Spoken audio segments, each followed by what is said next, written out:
Welcome, dear students. This is me, Muhammad Khan from Legend Institute of Management and Sciences.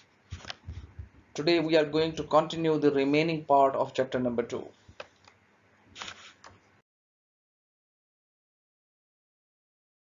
Company marketing strategy, partnering to build the customer relationship. Topic outline की तरफ देखें तो हमने इसमें बहुत सारे elements previous lecture में cover किए। कंपनी वाइड स्ट्रेटेजिक प्लानिंग की बात हुई, मार्केटिंग का रोल हुआ discuss, designing the business portfolio की बात हुई, planning marketing, partnering to build the customer relationship के ऊपर बात हुई, मार्केटिंग स्ट्रेटेजी के ऊपर हमने डिस्कस किया, मार्केटिंग मिक्स की बात हुई and managing the marketing process है, गोल फॉर्मेशन की बात, business objectives and market, business portfolio का क्या होता है, ये कलेक्शन ऑफ बिजनेसेस है। इसी तरह पोर्टफोलियो एनालिसिस की बात of the organisation, portfolio different steps of it, जो कि बड़ी important, patient development, market product development, diversification, existing product के साथ एग्जिस्टिंग मार्केट में एंटर होने का नाम है। और मार्केट डेवलपमेंट में हमने देखा कि एग्जिस्टिंग प्रोडक्ट के साथ न्यू मार्केट के अंदर एंट्री करने का नाम मार्केट डेवलपमेंट की स्ट्रेटजी कहलाता है। प्रोडक्ट डेवलपमेंट का मतलब है कि आप न्यू मॉडिफाइड प्रोडक्ट के साथ, न्यू वैरायटीज के साथ, न्यू वेरिएंट्स के साथ मार्केट में एंटर हो। एंड डाइवर्सिफिकेशन में हमने देखा कि आपकी मार्केट भी न्यू हो और आपका प्रोडक्ट तो न्यू होगी प्रोडक्ट डेवलपमेंट में, लेकिन आपका बिजनेस ही चेंज हो जाए। फॉर एग्जाम्पल, आप गोरमे की एग्जाम्पल लेते हैं, आप गोरमे फूड को देखें तो गोरमे के डिफरेंट बिजनेसेस हैं। They are in their television channel as well. They are in the business of restaurants, they are in the business of catering, they are in the business of bakery. So उन्होंने अपने business ही बिल्कुल बदल दिए और markets भी change हो गई। Mean जब आप अपना बिजनेस का एक यूनिट या कोई उसकी फॉर्मेशन बिल्कुल डिसकंटिन्यू कर देते हैं, it mean you are moving towards right sizing. आप अपने बिजनेस को रिड्यूस कर रहे हैं अपने रिसोर्सेज को सही तरह चैनलाइज करने के लिए। एक्टिविटीज का नाम है जो कि वैल्यू क्रिएट करती हैं ताकि प्रोडक्ट को डिजाइन किया जा सके, प्रोड्यूस करें, आप उसको बनाएं और फाइनली डिलीवर कर सकें। इंपॉर्टेंट था जिसमें हमारे पास सप्लायर्स हैं, सप्लायर्स मैन्युफैक्चरर्स को प्रोवाइड करते हैं प्रोडक्ट, मैन्युफैक्चरर उसको बनाते हैं, उसके बाद डिस्ट्रीब्यूटर्स को देते हैं, डिस्ट्रीब्यूटर उसको आगे रिटेल स्टोर जिसको आप करियाना शॉप कहते हैं आपकी गली मोहल्लों में, उन तक पहुंचाते हैं और फाइनली आपके कस्टमर तक वो चीज पहुंचती है। तो हम इस ओवरऑल एंटायर प्रोसेस को वैल्यू डिलीवरी नेटवर्क का नाम देते हैं। डिवीजन है मार्केट की मुख्तलिफ ग्रुप्स में ताकि आइडेंटिफाई किया जा सके कि हमने किस मार्केट के अंदर एंटर होना है और किस मार्केट के अंदर एंटर नहीं होना। Segment is a group of consumers, हमने पहले बात की, जो कि एक ही अंदाज में किसी भी सर्विसेज को देखते हैं। For example Bahria, Bahria town की अगर हम बात करें, वहां पर रहने वालों की एक मेंटालिटी है, एक सोच है, वो उसी तरह ही रिस्पॉन्ड करेंगे और मार्केटर का काम है उन्हें उसी तरह की प्रोडक्ट फराहम करे जो उनका लाइफस्टाइल है। इसी तरह आप देखते हैं कि बहुत हाई फाई जगहों पे, कैंट की एग्जांपल ले लें, मुल्तान के एरिया में गुलगस्त की एग्जांपल ले लें, जहां लोग बड़े कंसर्न अपनी हेल्थ के बारे में, तो जिम्स जाना ज्यादा पसंद करते हैं as compare to other areas of the city. So जिस तरह की मार्केट होगी आप उसके नीड को आइडेंटिफाई करेंगे, उसके रुझान को आइडेंटिफाई करेंगे, उस रुझान को देखते हुए आप उसी किस्म के प्रोडक्ट और मार्केट ऑफर्स उसको देंगे। ये सेगमेंट का कॉन्सेप्ट है। प्रोसेस है evaluating the each market segment, वो जो आपने सेगमेंट किया था, अब टाइम आ गया कि आपने उस सेगमेंट के अंदर एंटर होना है, किस तरह उसकी अट्रैक्टिवनेस को देखते हुए। अगर वो अट्रैक्टिव नहीं है, सेगमेंट का पर्पस क्या था, चेक किया जा सके कि फिजिबल है, फायदामंद है या नहीं। जब आपने देख लिया कि फायदामंद है तो आप उसमें मूव करेंगे, उसको टारगेटिंग कहेंगे। और अगर आप ये देखते हैं कि वो फायदामंद नहीं है तो definitely you will leave it, आप उस मार्केट की तरफ नहीं जाएंगे। As the part of customer centric marketing strategy, इसमें हम डिस्कस करेंगे market positioning, that is the new concept for you all. Market positioning का मतलब ये है डियर स्टूडेंट्स कि हम अपनी मार्केट के अंदर अपनी प्रोडक्ट की, अपनी कंपनी की एक पोजीशनिंग डेवलप करेंगे, एक म्यार, एक इमेज कन्वे करेंगे कस्टमर्स के माइंड में। अगर डेफिनेशन की तरफ देखें तो कहता है that is arranging for a product to occupy a clear, distinctive and desirable place relative to the competing products in the minds of the target customers. इसका मतलब ये है कि पर्पस हम ये है मार्केटिंग पोजीशनिंग का, जैसे कहते हैं एक क्लास के अंदर डिफरेंट स्टूडेंट्स होते हैं और कोई ना कोई पोजीशन अटेन करता है, फर्स्ट पोजीशन, सेकंड और द थर्ड। मार्केट पोजीशनिंग उसी तरह नाम है कि आप मार्केट के अंदर आप जैसे प्रोडक्ट्स आपका कंपैटिटर भी दे रहा है। फॉर एग्जांपल मैकडॉनल्ड्स के बर्गर के एग्जांपल है, बर्गर तो और भी कंपनीज दे रहे हैं, फैट बर्गर भी बर्गर देता है, बर्गर किंग भी देता है, आपके केएफसी के बर्गर्स हैं। आप मैकडोनल्ड ने अपनी पोजीशनिंग कैसे करनी है, कैसे अपनी प्रोडक्ट को बाकी से डिफरेंट बनाना है, डिस्टिंक्ट बनाना है, यूनिक बनाना है, उस यूनिकनेस को हम क्या कहेंगे, मार्केटिंग पोजीशनिंग। इसी तरह आप एग्जांपल लें, आप योगर्ट की एग्जांपल, आप मिल्क की, नेस्ले मिल्क की एग्जांपल लें। मार्केट में तो और भी बहुत सारी कंपनीज है, ऑलपर्स की एग्जांपल ले सकते हैं, हलीब मिल्क की एग्जांपल ले सकते हैं, लेकिन नेस्ले ने अपने आप को कैसे पोजीशन किया है, कैसे अपना इमेज क्रिएट किया है लोगों के माइंड में, आप लोगों के माइंड में। इसी तरह take the example of the Coca Cola. Beverages तो और भी मार्केट में बहुत है, नेक्स्ट कोला है, पेप्सी कोला है, गोरमे कोला है, लेकिन कोका कोला ने अपना इमेज कैसे तैयार किया आप लोगों के माइंड में, वो जो चीज हमने डिस्कस करनी है वो पोजीशनिंग कहलाती है। और पोजीशनिंग डे स्टूडेंट्स बड़ी इंपॉर्टेंट चीज है in order to grab the attention of the all of the market participants, जो मार्केट के अंदर बायर हैं प्रोडक्ट के। आप लोग, हम सारे जो मार्केट का हिस्सा, जो टेलीविजन देखते हैं, जो न्यूज़ एड्स देखते हैं, वो बड़े इंपॉर्टेंट है पोजीशनिंग क्रिएट करने के लिए, क्योंकि जितनी ही ज़्यादा स्ट्रॉन्ग किसी भी कंपनी की पोजीशनिंग होगी, उसकी प्रोडक्ट की पोजीशनिंग होगी, उतने ही ज़्यादा चांसेस हैं कि कस्टमर जब भी मार्केट में जाएगा, जब भी किसी शॉप पर जाएगा, तो आपकी प्रोडक्ट को डिमांड करेगा, बाकियों की प्रोडक्ट को डिमांड नहीं करेगा। यही वजह है, अगर आप देखें तो आप टेलीविजन के ऊपर सारा दिन किसी न किसी कंपनी के ऐड देखते हैं। आपको अगर मैं एग्जाम्पल दूँ, एज अ क्वेश्चन आपसे पूछूं कि फॉर एग्जाम्पल आप अगर बात करें किसी फॉर्म की, तो आपके सबसे पहले आपके जहन में किस किस कंपनी का नाम आएगा, तो आपका नाम, आपके जहन में मोल्टीफॉर्म का नाम पहले आएगा। वाई मोल्टीफॉर्म? क्योंकि मोल्टीफॉर्म ने इतनी ज्यादा एडवर्टाइजमेंट की है, इतनी ज्यादा मार्केटिंग की है कि जब जब आप जाएंगे तो आपको मोल्टीफॉर्म का इनाम मिलेगा, और आपको वही हर शॉप के ऊपर, जो भी फर्नीचर की शॉप्स हैं या मैट्रेस की शॉप से, वहां आपको वही सेम ब्रांड मिलेगा। उसकी यही वजह है कि उन्होंने ज्यादा ज्यादा उसको मार्केट किया है, पोजीशन किया एज अ ब्रांड, तब आप उसकी तरफ जाएंगे। सेकेंडली एक कंपनी है जिसका नाम है डायमंड, डायमंड सुप्रीम, उसके बाद उसका नाम आता है। इसी तरह इसके अलावा लोकल कंपनीज है जिनके बारे में कोई नहीं जानता इस मार्केट में। इसका मतलब डियर स्टूडेंट्स ये है कि वो कंपनीज अपनी पोजिशनिंग करने में नाकाम रही हैं। I think that is enough for that concept. Moving towards the बड़ी इंपॉर्टेंट चीज, marketing mix, as the name suggest, that is a mix, that is mixture, that is a combination. ये चार बड़ी इंपॉर्टेंट चीजों का कॉम्बिनेशन है, और कहने का मकसद ये है लिटरेचर का कि ये चार चीजें वो चीजें हैं कि इनको यूटिलाइज करके कोई भी मार्केटर प्रोडक्ट्स को लॉन्च कर सकता है मार्केट में, और लोगों की जो है खरीदारी का सबब बन सकता है। अगर हम प्रोफेशनल डेफिनेशन की तरफ आए, you can see marketing mix is a set of controllable, controllable means ये वो चीजें हैं जिनको आप कंट्रोल कर सकते हैं। कौन? मार्केटर, कंपनी, बनाने वाला इसको कंट्रोल करेगा। कैसे? टेक्निकल मार्केटिंग टूल्स हैं, टूल्स कहते हैं इंस्ट्रूमेंट्स को, ये वो टूल हैं जिनको कंट्रोलेबल हैं। कौन से हैं? ये प्रोडक्ट आपके सामने है कि प्रोडक्ट आप किसको कहते हैं। फॉर एग्जाम्पल नेस्ले मिल्क की बात हो रही है, तो नेस्ले मिल्क एक प्रोडक्ट है। अगर आप लू बिस्किट्स की बात कर रहे हैं तो लू बिस्किट एक प्रोडक्ट है, राइट। फॉर एग्जाम्पल अगर आप मोर्टीन की बात कर रहे हैं तो मोर्टीन के जो स्ट्रिप्स हैं वो एक प्रोडक्ट है। प्राइस, प्राइस का मतलब क्या होगा dear students? At the name suggest, price means the money you will be paying against it, जो कीमत आप अदा करेंगे उस खास प्रोडक्ट की, उसकी प्राइस कहलाएगी। Place, very important thing, place means वो प्रोडक्ट रखी कहाँ गई है, क्या वो बंदा उसको ऑनलाइन चैनल के थ्रू बेच रहा है, वो कंपनी, क्या वो प्रोडक्ट किसी रिटेल शॉप के ऊपर पड़ी है जो आपकी गली में, मोहल्लों में किराना स्टोर्स होते हैं, क्या वो प्रोडक्ट किसी बड़े जनरल स्टोर पर पड़ी हुई है, क्या वो प्रोडक्ट कंपनी के अपने किसी स्टोर पर पड़ी हुई है, कंपनी के अपने नाम के साथ। So that is the concept of a place, right. Then we talk about the promotion, as the name suggest, promote करना। उसकी प्रमोशन कैसे की गई है? क्या उसको प्रमोट टेलीविजन ऐड के थ्रू किया गया है, क्या उसको रेडियो ऐड के थ्रू प्रमोट किया गया है, क्या उसकी प्रमोशन किसी ब्रोशर पंफलेट के जरिए हुई है, क्या इंटरनेट का चैनल, वेबसाइट या सोशल मीडिया यूज किया गया है? ये सारी कंसिडरेशन आप देखेंगे प्रमोशन के अंदर, राइट।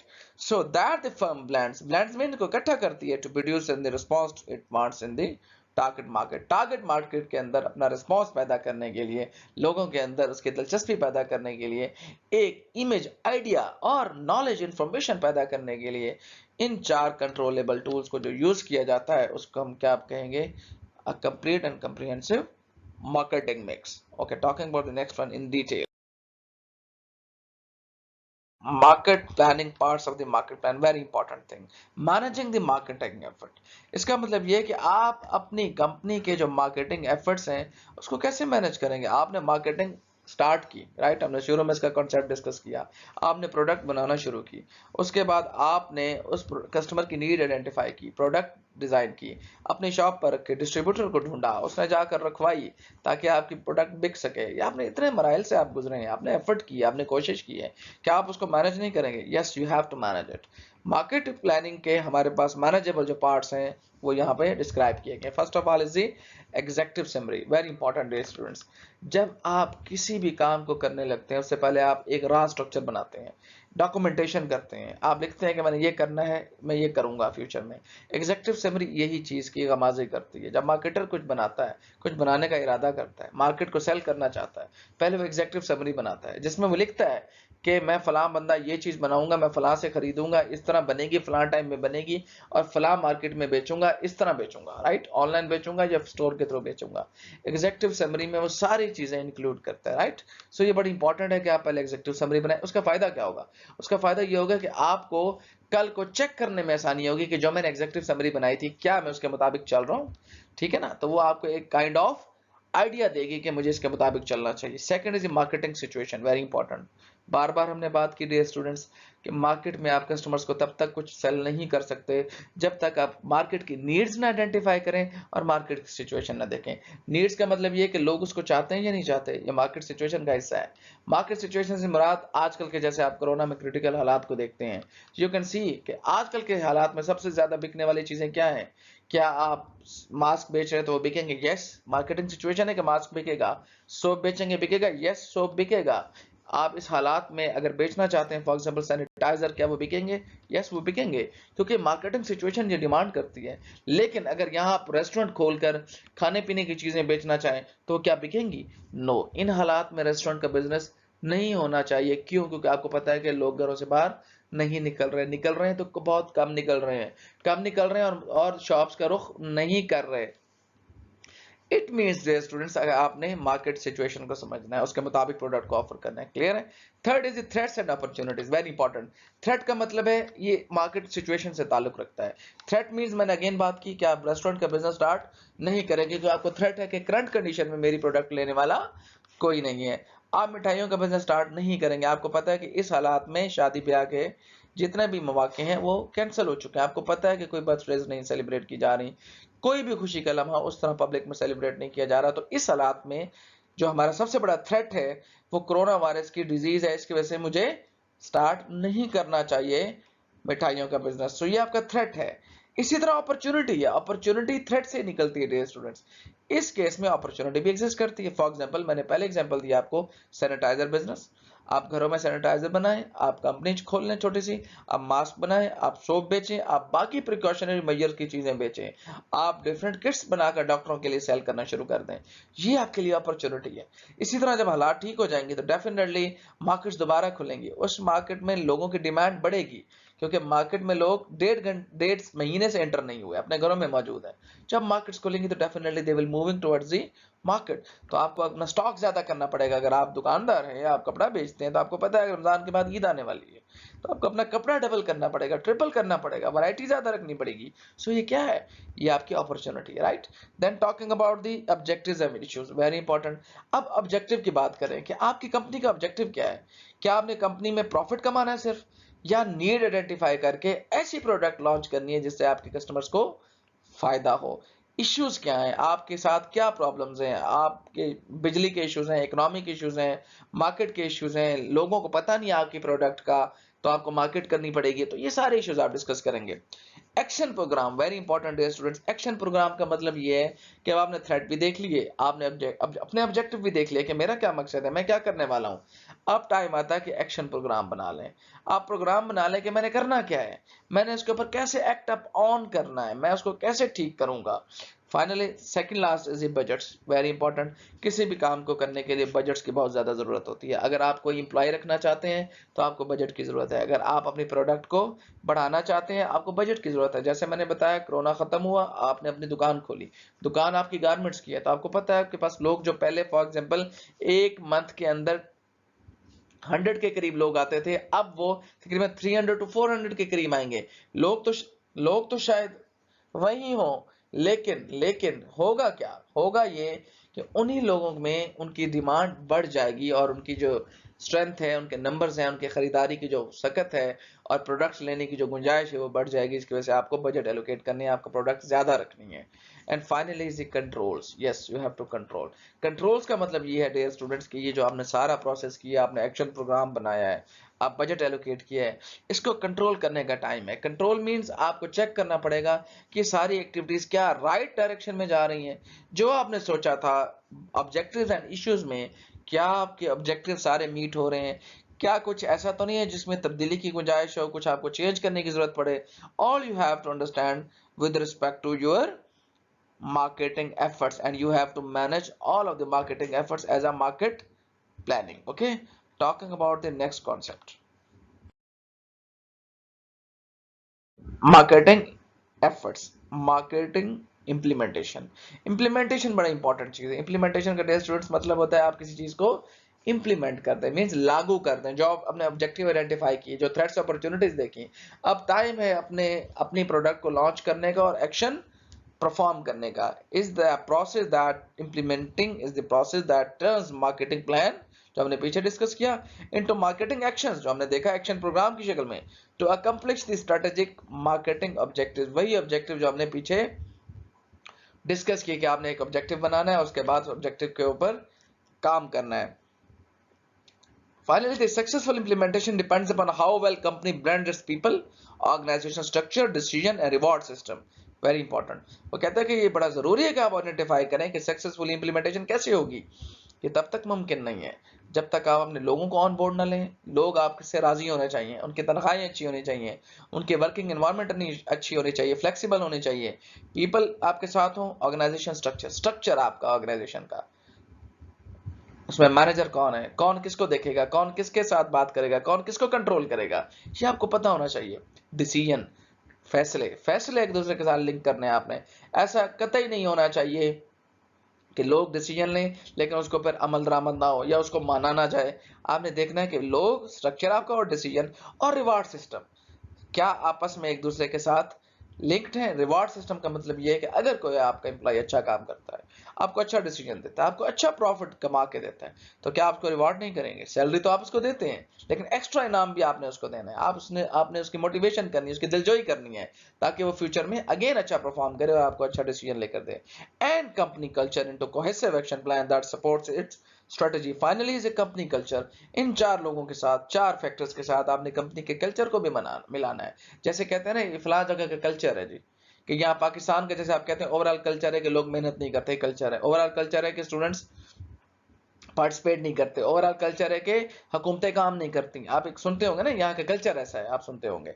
सो कल्चर ऐसा का मुराद ये है कि आपने कंपनी का भी कल्चर ऐसा बनाना है जिस कल्चर के अंदर लोग परफॉर्म करें, लोग एक दूसरे को पार्टिसिपेट करने में हेल्पफुल साबित हों, कॉपरेट करें और फाइनली रिजल्ट आपको प्रोवाइड करें, और इन रिजल्ट्स की वजह से आप फाइनली प्रॉफिट में जा सकते हैं। ये सारी चीजें डियर स्टूडेंट्स तब तक पॉसिबल नहीं है जब तक आप प्रॉपर इम्प्लीमेंटेशन ना करें और इम्प्लीमेंटेशन में सारे लोगों को एक ऑन बोर्ड ना लेकर चले। ठीक है, सो ये मैनेजिंग द मार्केटिंग एफर्ट में बड़ा इंपॉर्टेंट टूल है, बहुत इंपॉर्टेंट एलिमेंट है जिसको आपको देखना पड़ेगा। और चैप्टर 2 में इसकी बहुत ज्यादा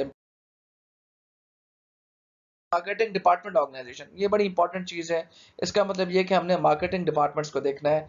मार्केट डिपार्टमेंट चार बुनियादों के ऊपर डिवाइडेड होते हैं। फंक्शनल डिपार्टमेंट, जिसमें डिफरेंट फंक्शनल डिपार्टमेंट्स होते हैं। मार्केटिंग होगा, एचआरएम होगा, आपने पहले इसको देखा होगा, आपने रिसर्च डेवलपमेंट डिपार्टमेंट को देखा होगा, आपने फाइनेंस डिपार्टमेंट को देखा होगा, मार्केटिंग को देखा होगा। इसी तरह ज्योग्राफिक ऑर्गेनाइजेशन, ज्योग्राफिक का मतलब ये है डिपार्टमेंट्स कि जो ज्योग्राफिकली डिवाइडेड होते हैं। फॉर एग्जांपल एक कंपनी है जिसके स्टोर पाकिस्तान में भी हैं, ज्योग्राफिकली कनाडा में भी है, अमेरिका में भी है, इंग्लैंड में, दुबई में है, ये ज्योग्राफिक है।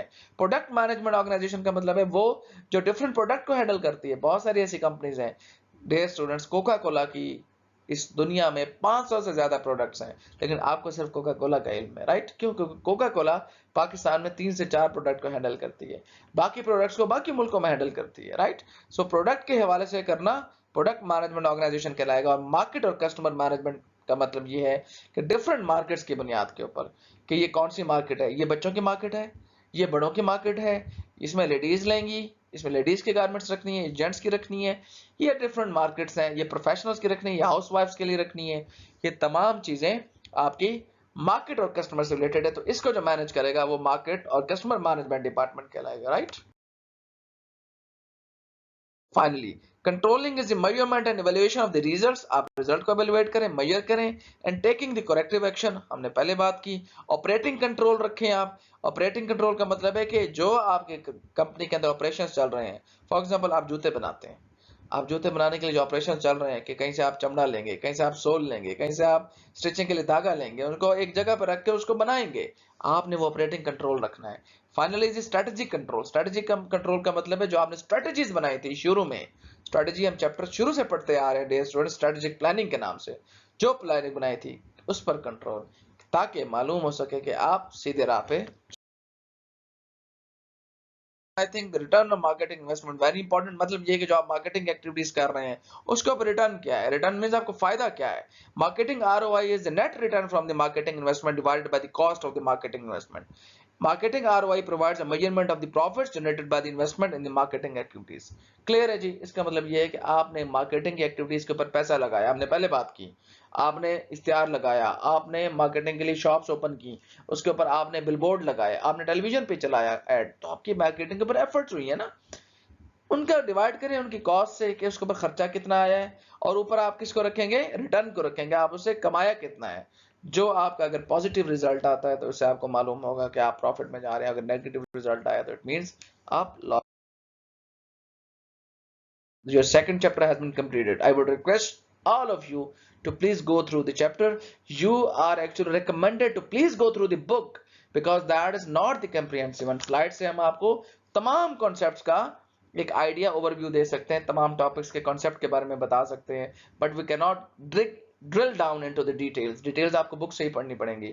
You are most welcome to go through it and please discuss with me. Thank you very much. Assalamu alaikum.